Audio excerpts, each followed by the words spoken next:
네, 오늘 성금요일을 맞이해서 요한복음 19장 17절로 30절 말씀을 통해서 십자가의 의미라는 제목으로 은혜를 나누고자 합니다. 기독교는 십자가의 종교입니다. 예수님은 십자가에 달려 죽기 위해 이 땅에 오셨습니다. 그 십자가의 고통을 통해 인류 구속의 사업을 이루셨습니다. 그러므로 우리가 십자가 없이는 기독교가 존재할 수 없는 것입니다. 우리가 하나님의 사랑을 깨닫기 원한다면, 기독교가 무엇인지 알기 원한다면 십자가의 의미를 제대로 이해해야 될 줄로 믿습니다. 그래서 오늘 이 성금요일 예배를 통해서 과연 십자가의 의미가 무엇인지 깊이 깨닫는 시간이 되기를 원합니다. 예수님의 33년의 생애는 고달픈 생이었지만 그 가운데서도 마지막 그 7일의 고난주간은 너무나도 형용할 수 없을 만큼 아픔과 고통의 시간이었습니다. 바로 며칠만 전에만 해도 호산나 다윗의 자손이여 외치던 군중들은 빌라도 법정에서 십자가에 못 박아라, 십자가에 못 박아라 하면서 예수님을 저주했습니다. 또한 3년간 동고동락했던 가룟 유다는 당시 노예 몸값이었던 은30냥에 예수님을 팔아 넘겨버렸습니다. 또한 다른 사람이 다 예수님을 부인해도 나는 예수님을 배반하지 않겠습니다 라고 얘기하던 수제자 베드로도 예수님을 3번이나 철저히 부인했습니다. 그러나 예수님께 가장 큰 고통이 되었던 것은 바로 십자가에서 죽으심으로 말미암아 그 인류의 죄를 뒤집어 쓴 그 죄인으로 죽으심으로 말미암아 영원토록 함께 하셨던 하나님과 분리되고 그 관계가 절단되는 아픔이었다라고 생각을 합니다. 십자가의 의미가 무엇이었기에 예수님께서 이 모든 고통을 친히 감당하셨을까요? 오늘 본문을 통해 십자가의 의미 3가지를 깨달을 수 있는데, 첫 번째로 십자가는 죄를 향한 하나님의 공의입니다. 따라해 볼까요? 십자가는 죄를 향한 하나님의 공의이다. 죄에 대한 하나님의 공의와 진노를 보여주는 것이 바로 십자가입니다. 우리가 십자가를 볼 때마다 제일 먼저 깨달아야 되는 것은 내가 얼마나 추악한 죄인인가라는 사실이에요. 요한복음 19장 17절과 18절에 보면 그들이 예수를 맡으며 예수께서 자기의 십자가를 지시고 해골, 히브리 말로 골고다라 하는 곳에 나가시니 그들이 거기서 예수를 십자가에 못 박을세 다른 2사람도 그와 함께 좌우편에 못 박으니 예수는 가운데 있더라 그랬습니다. 여기 그들이 예수를 맡음에 그랬는데 이것은 영접함에, 받아들임에 라는 그 뜻입니다. 예수님이 이 세상에 구세주로 오셨을 때는 예수님을 거부하고 받아들이지 않던 그 사람들이 빌라도 법정에서 사형 선고를 받고 죄인으로 그들 앞에 선 예수님을 받아들였습니다. 그리고 십자가에서 처형시킨 것입니다. 인간의 죄악된 모습을 적나라하게 보여주는 장면이죠. 각 나라마다 흉악범을 사형시키는 법이 다양한데 옛날 우리나라에서는 사약을 내렸죠. 그리고 교수형 혹은 단두형으로 사형을 집행을 했습니다. 고대 근동에는 연자 맷돌을 목에 달아 바다에 던지는 사형법이 있었어요. 그래서 장례식조차 하지 못하도록 시체를 깊은 바다에 던져버렸다고 합니다. 그런데 전 세계 여러 가지 사형 방법 중 가장 잔인한 처형 방법이 바로 십자가입니다. 십자가형은 본래 페르시아에서 유래했는데 땅을 신성한 것으로 여겼던 그들은 흉악한 죄인을 땅에서 죽이면 땅이 더러워진다 생각하여 죄인의 발이 땅에 닿지 않도록 하기 위해서 생각해낸 것이 나무에 매달아 놓고 죽이는 방법이었습니다. 십자가에 달기 전에 온갖 채찍질과 또 매질을 하고 그 죄인이 십자가를 형장까지 메어가게 하고 또한 형장에서 십자가를 땅에 놓고 그 위에 눕게 하고 죄인을 발가벗겨서 손과 발을 십자가의 못으로 박았습니다. 그리고 십자가를 일으켜 세워 땅에 고정시키면 중력으로 인해 몸이 내려앉으면서 손과 발이 찢어져 말할 수 없는 고통을 겪게 되고, 또한 팔은 고정이 되어 있는데 몸이 밑으로 축 처져지니까 숨을 쉴 수가 없게 됩니다. 그러면 또한 숨을 쉬기 위해서 발에다 무게를 실어 몸을 위로 올려가면 또한 그 무게 때문에 다시 손과 발이 찢어지고, 그로 인해서 고통으로 인하여 몸이 처지면 숨을 쉴 수가 없고, 그래서 올라갔다 내려갔다 하면서 12시간 동안 그 고통을 겪고 온몸의 피를 다 흘려 죽게 되는 것이 바로 십자가형입니다.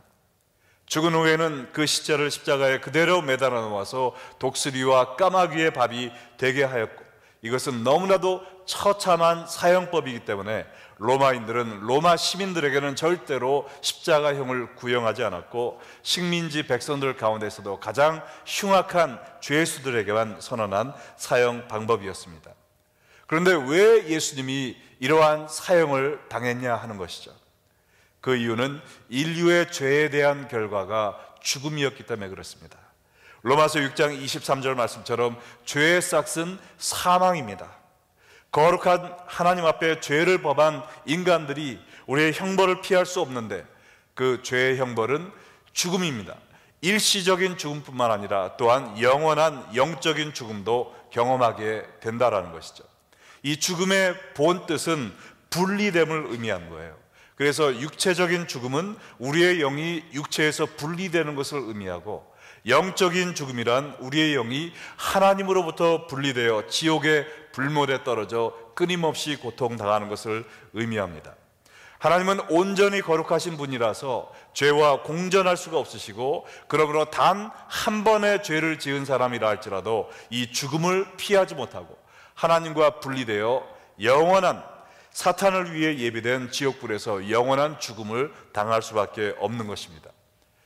그런데 이 진리를 들으면서 어떤 사람들은 하나님이 너무나 과격한 형벌을 내리신 것이 아닌가, 이 세상에 죄를 짓지 않는 사람이 어디 있다고 단 한 번의 죄를 지었다 해서 영원토록 지옥의 형벌을 내리는 것은 너무한 처사가 아닌가라고 생각할 수가 있습니다. 그러나 우리가 죄를 범한 대상에 따라 그 죄의 형벌이 달라진다라는 것을 생각할 때 지옥의 형벌을 이해할 수가 있습니다. 예를 들면 우리가 벌레 한 마리를 죽이면 그 형벌이 뭡니까? 아무런 형벌도 없어요. 지나가는 개를 때리면 경범죄에 해당합니다. 그러나 사람을 때리거나 죽이면 중범죄가 되는 거예요. 똑같은 죄인데 누구한테 그 죄를 저질렀느냐에 따라서 더 과중한 형벌을 받게 되는 것입니다. 그렇다면 온 세상을 말씀으로 창조하신 하나님에 대한 죄의 형벌은 무엇이 되어야 될까요? 우리가 70년, 80년, 90년 살다 죽는 인간에게 대한 죄도 때로는 무기징역이나 사형을 당하게 되는데, 영원 전부터 영원 후까지 계시는, 또한 우주 만물을 주관하시는 하나님께 대한 범죄는 어떤 형벌을 받아야 마땅할까요? 우리가 심판날 하나님의 영광스러운 모습을 보게 될 때 어느 누구도 지옥이 너무나 과중한 형벌이라고 불평할 사람이 없을 것입니다. 모든 사람이 죄를 범하여 됐기 때문에 온 인류가 지옥에 가는 것은 당연한 처사예요. 오히려 지옥에 가지 않고 천국에 갈 수 있는 사람이 있다는 것이 우리가 이해할 수 없는 하나님의 놀라운 은혜인 줄을 믿으시기 바랍니다. 그런데 한 가지 놀랍고 이상한 것은 죄의 삭시 사망이라고 그랬는데, 단 하나의 죄도 짓지 않은 예수님께서 왜 사망을 당하셨냐라는 겁니다. 요한복음 19장 6절에 보면은 빌라도가 이렇게 얘기했죠. 나는 그에게서 죄를 찾지 못하였노라. 마태복음 27장 4절에 가룟 유다는 내가 무죄한 자의 피를 팔고 죄를 범하였도다 고백했어요. 요한일서 3장 5절에서 사도 요한은 그에게는 죄가 없도다라고 얘기를 했습니다. 베드로전서 2장 22절에서 베드로는 저는 죄를 범치 아니하시고 그 입에 거짓도 없다라고 이야기했습니다. 죄의 싹신 십자가의 죽음을 죄인들이 담당해야 되는데 왜 단 한 번도 죄를 짓지 않으신 예수님께서 그 십자가의 죽음을 당하셨느냐라는 것이죠. 여기서 우리는 십자가의 두 번째 의미를 발견할 수가 있습니다. 그것은 바로 십자가는 죄인을 향한 하나님의 사랑이라는 것입니다. 첫 번째는 죄를 향한 하나님의 공의요 심판이고, 두 번째는 죄인을 향한 하나님의 사랑이라는 것이죠. 요한복음 19장 17, 18절에 보면 그들이 예수를 맡음에 예수께서 자기의 십자가를 지시고 해골, 히브리 말로 골고다라 하는 곳에 나가시니 그들이 거기서 예수를 십자가에 못 박을서야 그랬습니다. 여기 보면 예수께서 자기의 십자가를 지시고 그랬어요. 수동형이 아니라 능동형입니다. 이 말은 예수님께서 자발적으로 십자가를 지시고 골고다로 가셨음을 의미합니다. 유대인들이 고소했기 때문에, 또 빌라도가 사형 선고를 내렸기 때문에 십자가를 지신 것이 아니라 예수님 자신이 스스로 십자가를 지고 가셨다는 것입니다. 왜 예수님께서 죄인인 우리가 담당해야 될 십자가를 대신 지셨을까요? 이것을 설명할 수 있는 유일한 것은 오직 하나님의 사랑밖에 없습니다. 로마서 5장 8절에 우리가 아직 죄인 되었을 때 그리스도께서 우리를 위하여 죽으심으로 하나님께서 우리에 대한 자기의 사랑을 확증하셨다라고 이야기했습니다. 우리가 죄를 지었기 때문에 우리가 죽어야 마땅하지만 우리를 사랑하시는 하나님께서 우리가 영원토록 지옥에서 영적인 죽음을 당하는 것을 보실 수가 없었어요. 그래서 하나님께서 친히 인간의 몸으로 이 땅에 오셔서 인류를 대신하고 대표하셔서 우리의 죄값을 치러 주시는 그 십자가의 고통을 짊어지신 것입니다.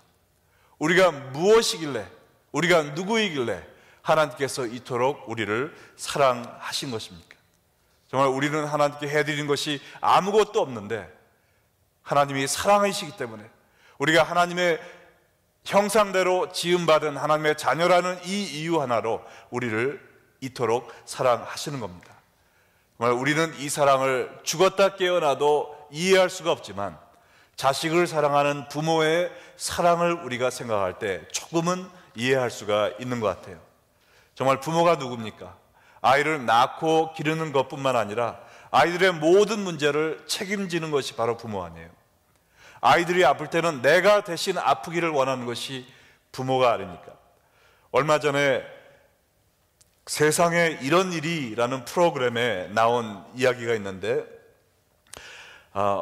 추운 한겨울에도 여름처럼 반팔만 입고 지내는 어떤 사람의 이야기가 나와 있습니다.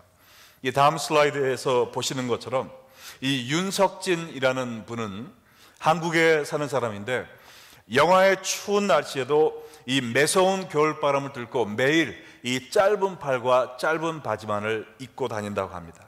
그 이유는 11년 전에 자동차에 치여서 식물인간이 된 이 딸의 고통을 조금이라도 나누고 싶어서, 내 딸이 식물인간이 되어 이렇게 고통을 받고 있는데 내가 어떻게 편하게 살 수 있는가?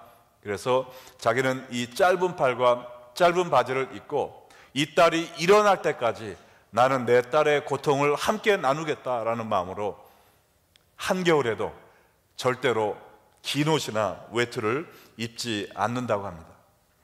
이 아빠가 짧은 팔과 짧은 바지를 입는다고 해서 아이가 나아지는 것도 아니지만 부모로서 아무것도 안 하고 그냥 있을 수가 없다는 것이죠.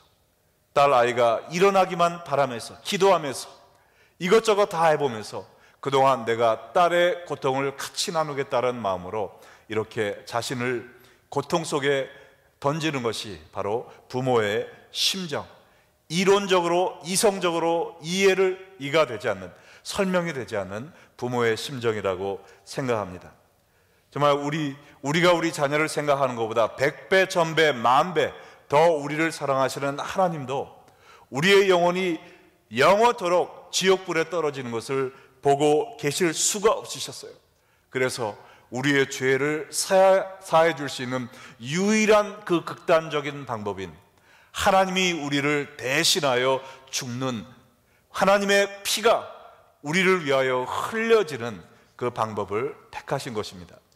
요한계시록 1장 5절에 보면 또 충성된 증인으로 죽은 자들 가운데서 먼저 나시고 땅의 임금들의 머리가 되신 예수 그리스도로 말미암아 은혜와 평강이 너희에게 있기를 원하노라.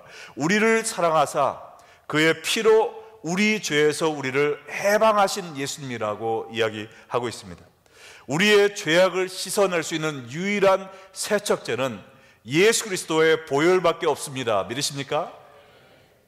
또한 갈라디아서 3장 13절에 보면 그리스도께서 우리를 위하여 저주를 받은 바 되사 율법의 저주에서 우리를 속량하셨으니 기록된 바 나무에 달린 자마다 저주 아래에 있는 자라 하였습니다.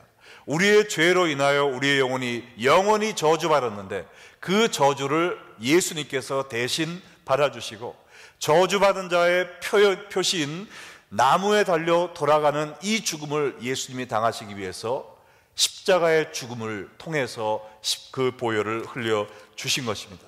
이 죽음을 당하신 후에 요한복음 19장 30절에 예수께서 신포도주를 받으신 후에 이르시되 다 이루었다 하시고 머리를 숙이니 영혼이 떠나가셨다라고 이야기를 했는데요, 십자가에서 마지막으로 남기신 이 선언, 다 이루었다라는 것은 너무나도 중요한 선언입니다. 예수님이 돌아가신 그 날이 바로 유월절이었어요. 유월절을 기념하기 위해서 모든 유대인들이 한 행동 하나는 오후 3시가 되면 과거 출애굽 때 양의 피를 문설주에 바름으로 말미암아 자기들을 죽음에서 구원해 주신 하나님의 은혜를 생각하면서 오후 3시가 되면 각 가족을 상징하는 각 가족마다 양 한 마리를 죽여서 피를 흘리는 그런 예식을 거행했다고 합니다. 그런데 예수님께서 오전 9시에 십자가에 매달리셔서 6시간 고통을 당하시고 온 예루살렘에 25만 마리의 양들이 칼로 인하여 목이 끊어지는, 그래야 피를 쏟는 하나님의 어린 양의 보혈을 통한 구원을 상징하는 그 예식을 거행한 그 순간에 바로 예수님께서 우리를 위해 보내주신 하나님의 어린 양이 십자가에서 피를 흘리고 돌아가신 것입니다. 이때 예수님은 다 이루었다 라고 이 한마디를 내뱉고 운명하셨어요. 다 이루었다는 이 한마디 안에 창세기로부터 요한계시록까지의 모든 성경의 진리가 다 들어있다고 생각합니다. 왜냐하면 예수님이 오신 이유가 바로 우리를 위해 죽기 위함이었어요. 우리의 죄를 대신 담당하심으로 십자가에서 나무 위에 달려 죽음으로 우리의 저주를 담당하시고 우리의 죄를 씻을 수 있는 유일한 도구인 예수 그리스도의 보혈을 흘리심으로 말미암아 우리를 살리기 위해서 오신 예수님, 그것을 위해서 구약부터 모든 것을 준비해 오신 하나님의 구속사역이 예수님이 돌아가신 그 순간에 모두 다 이루어졌다는 것입니다. 어떻게 이루셨는가? 이 다 이루었다는 것은 영어로 원뜻이 paid in full, 모든 것을 다 지불했다라는 겁니다. 우리의 죄값을 예수님의 생명으로 지불했다라는 거예요. 더 이상 우리는 죄의 속박에 묶여있는 것이 아니고 죄의 저주 아래에 있는 것이 아닙니다. 그리고 예수님께서 이제 우리의 평화의 왕이 되셨어요. 우리는 더 이상 마귀의 종으로 사는 것이 아니라 예수 그리스도의 종으로, 또 하나님의 백성으로 살게 된 것입니다. 그래서 요한복음 17장 19절로 20절에 보면 빌라도가 패를 써서 십자가 위에 붙이니 나사렛 예수 유대인의 왕이라 기록되었더라. 예수께서 못 박히신 곳이 성에서 가까운 거로 많은 유대인이 이 패를 읽는데 히브리어와 로마와 헬라 말로 기록되었다 그랬어요. 빌라도와 유대인들은 예수님을 조롱하기 위해 유대인의 왕이라고 죄패를 써 붙였겠지만 하나님은 그 죄패를 통해 예수님이 이제 우리를 마귀의 손에서, 이 죄의 손에서 구원해 주셔서 우리의 평화의 왕이 되어 주셨다라는 것을 온 세상에 공포하는 도구로 사용하신 것입니다. 그래서 히브리어, 유대인들이 이 말을 분명히 깨닫도록 히브리어로 써주셨어요. 그리고 로마어, 이 라틴어죠. 이 유대를 정복하고 있던 로마인들도 이것을 깨닫도록 로마어로 써주시고, 또한 그 당시 세계 공용어인 헬라어로도 이것을 선포함으로 말미암아 이 세계 모든 사람들이 예수님이 우리의 참된 왕이심을 깨닫도록 선포하신 것입니다. 십자가는 우리의 죄를 향한 하나님의 공의요 심판입니다. 또한 죄인들을 향한 하나님의 사랑이에요. 마지막 십자가의 또 하나의 중요한 의미는 천국과 지옥의 갈림길입니다. 십자가를 통해 멸망하는 자와 구원받는 자가 나누어지게 되는 거예요. 그래서 우리가 이 십자로를 뭐라 그러죠? crossroad라고 그러잖아요. 두 길로 갈라지는 그 길이 바로 crossroad, 십자로라고 이야기하는데, 이것의 가장 중요한 의미는 십자가 앞에서 우리의 영원히 지옥 아니면 천당으로 나눠진다는 것입니다. 예수님이 달리신 십자가 위에 그 옆에 두 강도가 같이 십자가를 지고 있었어요. 요한복음 19장 17절 18절에 보면 그들이 예수를 맡음에 예수께서 자기의 십자가를 지시고, 또 나오면서 마지막에 뭐라고 나와 있습니까? 다른 두 사람도 그와 함께 좌우편에 못 박으니 예수는 가운데에 있더라 그랬어요. 동일한 죄를 지은 두 강도가 예수님 옆에 동일하게 그 형벌을 당하고 있었습니다. 그러나 이 두 사람이 십자가 앞에 그들이 가졌던 태도에 따라 그들의 영원은 판이하게 달라졌다는 것이죠. 누가복음 23장 40절로 43절에 보면 달린 행악자 중 하나는 비방하여 예수님께 이르되 네가 그리스도가 아니냐? 너와 우리를 구원하라. 예수님을 조롱했어요. 그러나 다른 하나는, 또 다른 강도는 이르되 예수여 당신의 나라에 임하실 때 나를 기억하소서 하니 예수께서 이르시되 내가 진실로 내게 이르노니 오늘 내가 나와 함께 낙원에 있으리라 하시니라. 한 강도는 십자가에 달리신 예수님을 믿지 않고 네가 그리스도라고? 그럼 나를 한번 살려봐 라고 조롱하고 모욕했어요.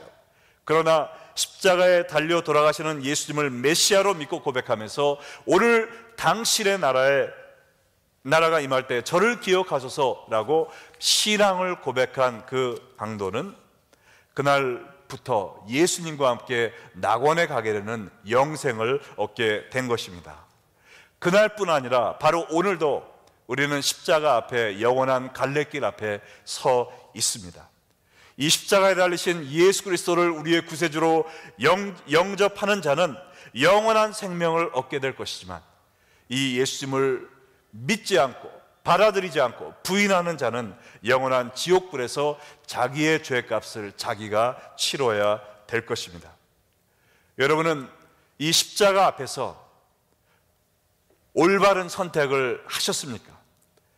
예수님을 나의 구세주로 영접한 분들은 아멘으로 화답하시기 바랍니다.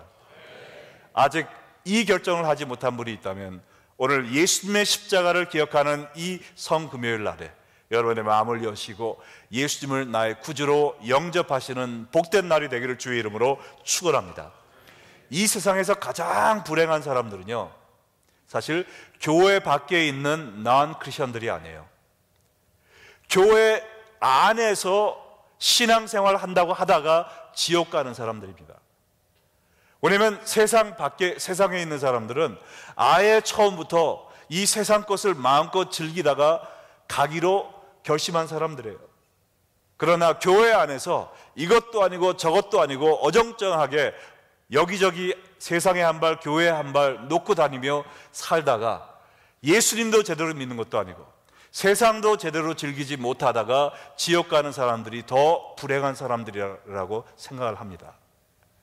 예수님이 돌아가신 그 순간에도 많은 사람들이 예수님 바로 곁에서 예수님이 나의 죄를 위해 돌아가시는 그 모습을 보면서도 그것을 깨닫지 않고 믿지 않았던 사람들이 있었어요. 바로 로마 군인들 같은 사람들이죠. 요한복음 19장 23절 보시기 바랍니다. 군인들이 예수를 십자가에 못 박고 그의 옷을 취하여 네 깃에 나눠 각각 한 깃씩 얻고 속옷도 취하리. 이 속옷은 호지 아니하고 위에서부터 통으로 짠 것이라.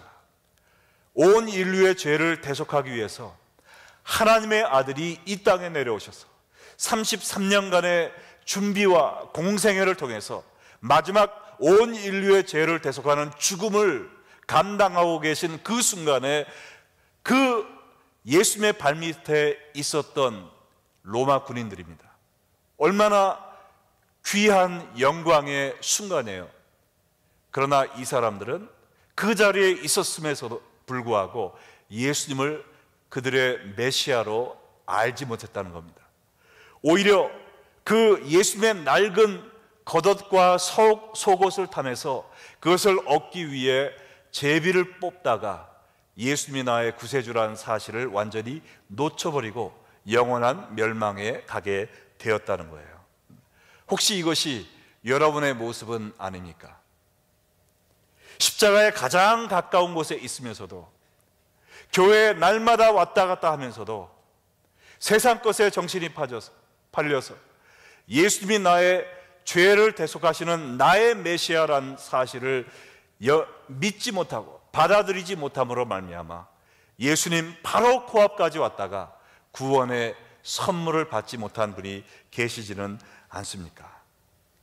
교회에 와서 봉사는 가장 많이 하고 여러 가지 예배와 많은 프로그램은 다 참석하지만 나의 죄를 위하여 예수님이 십자가에 대신 돌아가셨다는 이 사실을 깨닫지 못하고, 나의 죄를 고백하지 못하고, 나의 죄를 씻을 수 있는 유일한 도구인 예수 그리스도의 보혈을 받아들이지 못함으로 말미암아 예수님 옆에서 지옥으로 향하는 불쌍한 영혼이 바로 내가 아닌지 오늘 이 시간 우리의 마음 상태를 돌이켜 봐야 될 줄로 믿습니다.